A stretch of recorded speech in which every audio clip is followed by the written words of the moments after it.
पिछली वीडियो हमने बात किया था एमएलएम करने के कुछ कारण। मैंने आपको कुछ वाय दिए थे जो आपने लिखे भी होंगे, आपने कुछ कारण भी बताए होंगे कि इन कारण के ऊपर मुझे काम करना है, और जो आपने ड्रीम बनाए होंगे उनको मुझे कंप्लीट करना है। जो मेरा वाय था मुझे कुछ भी करके ये कंप्लीट करना ही करना है। तो आज मैं बताऊंगा मेरे कौन से वाय थे, क्यों मैंने एमएलएम को ज्वाइन किया और क्यों मैंने एमएलएम करने का ही डिसीजन लिया, क्यों मैंने मेरी एजुकेशन छोड़ी, क्यों मैंने एमएलएम ही किया। मैं आपको पूरे इस वीडियो के अंदर बताऊंगा और आपका भी एक माइंडसेट हो जाएगा कि एमएलएम हमें क्यों करना चाहिए।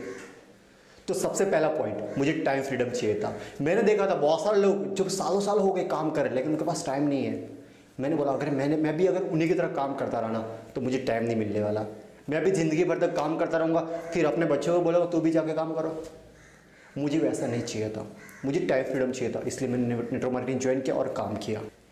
नंबर 2 पॉइंट, मॉम डैड को भी टाइम फ्रीडम देना था। उनको इतने पैसे कमा के देने थे कि उनको कोई भी काम करने की ज़रूरत ही ना पड़े, इसलिए मैंने एमएलएम को ज्वाइन किया था। और मैंने देखा अगर मैं दूसरे बिजनेस में कर लूँ तो मुझे ज़िंदगी भर तक काम करना पड़ेगा और जितना काम करूँ उतना ही मुझे पैसा आएगा। अगर मैं किसी दिन बीमार पड़ गया तो घर पे मेरे कोई पैसा देने वाला नहीं है और मैं घर का अकेला लड़का, तो काम करना तो मुझे ही पड़ेगा। इसलिए मैंने डिसीजन लिया मुझे खुद के लिए भी काम करना है, मम्मी पापा के लिए भी मुझे काम करना है। तो नंबर 2 पॉइंट जो मेरे एमएलएम को ज्वाइन करने का था वो ये था मॉम डैड के सपने पूरे करने, मॉम डैड को भी टाइम फ्रीडम देना। नंबर 3, लोगों की हेल्प करना, लोगों की सपोर्ट करना। मैंने सोचा अगर मैंने खुद की कंपनी भी स्टार्ट कर ली ना तो वहाँ पर मैं 100 लोग, 200 लोग, 300 लोग काम पे रख सकता हूँ। क्या मैं 1000 लोगों को काम पे रख सकता हूँ? क्या मैं 1000 लोगों को सपोर्ट कर सकता हूँ? बिल्कुल भी नहीं कर सकता। लेकिन अगर मैंने एमएलएम को कर लिया तो मेरे जितने सारे फ्रेंड हैं उनको मैं साथ में आके लेके जा सकता हूँ, उनको भी कामयाब मैं बना सकता हूँ। मैं खुद ही कामयाब बनूंगा, उनको भी मैं साथ साथ में बना सकता हूँ। बहुत सारे लोगों को मैं जॉब की अपॉर्चुनिटी दे सकता हूँ, बहुत सारे लोगों को साथ में मिलकर मैं काम कर सकता हूँ। ये बहुत बड़ी अपॉर्चुनिटी थी मेरे लिए, इसलिए मैंने एमएलएम को ज्वाइन किया था कि लोगों की हेल्प करेंगे, इस बिजनेस में आएंगे। आपने देखा होगा अभी कोरोना वायरस के टाइम में कितनी सारी एमएलएम्स कंपनी जो गवर्नमेंट को सपोर्ट कर रही है, 50-50 करोड़ रुपए दे रहे हैं।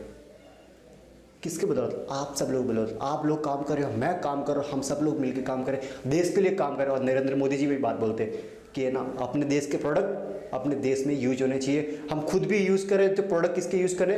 अपने खुद के देश के प्रोडक्ट यूज़ करें। तो प्राउड फील होना चाहिए कि हम इंडिया के लिए काम कर रहे हैं, हमारे खुद के लिए भी काम कर रहे हैं और साथ साथ में इंडिया के लिए भी काम। एंड नंबर 4, मुझे नॉर्मल नहीं रहना था। मुझे बिल्कुल नॉर्मल नहीं रहता जैसे बाकी लोग रहते हैं। मुझे कुछ अलग करना था, सबसे अलग, जो हम फिल्मों में देख करते हैं ना लाइफस्टाइल। भाई लाइफस्टाइल होनी चाहिए तो वैसी होनी चाहिए, और वो पॉसिबल मुझे एक लगी ना तो एक ही बिजनेस के अंदर, वो है नेटवर्क मार्केटिंग के अंदर। क्यों? यहाँ पर लोग है ना कम टाइम के अंदर बहुत ज़्यादा ग्रोथ कर रहे थे, पैसा कमा रहे थे। और मैं आपको बताना चाहूँगा फिल्म स्टार जो होते हैं ना उनको है ना सामने से बोलते हैं सर मैं आपका फ़ैन हूँ, लेकिन पीछे जाते ही गालियाँ देते हैं। लेकिन नेटवर्क मार्केटिंग में आपके जो फ़ैन होते हैं वो रियल आपके फ़ैन होते हैं, क्योंकि आप उनकी सपोर्ट कर रहे हो, आप उनको पैसा कमा के दे रहे हो, आप उनको एक रास्ता बता रहे हो कि ऐसे जाके कामयाब हो सकता है, लोगों का मेंटोर बन रहे हो। तो ये बहुत बड़ी अपॉर्चुनिटी थी और इन कारणों की वजह से मैंने नेटवर्क मार्केटिंग ज्वाइन किया था और इन कारणों की बदौलत मैं ज़्यादा ग्रोथ कर पाया। तो अगर आपके भी कुछ ऐसे कारण रहे, ऐसे मजबूत कारण बनाइए और उनके ऊपर काम कीजिए और नेटवर्क मार्केटिंग एक 10x ग्रोथ लेके आइए। तो मिलते हैं नेक्स्ट वीडियो के अंदर।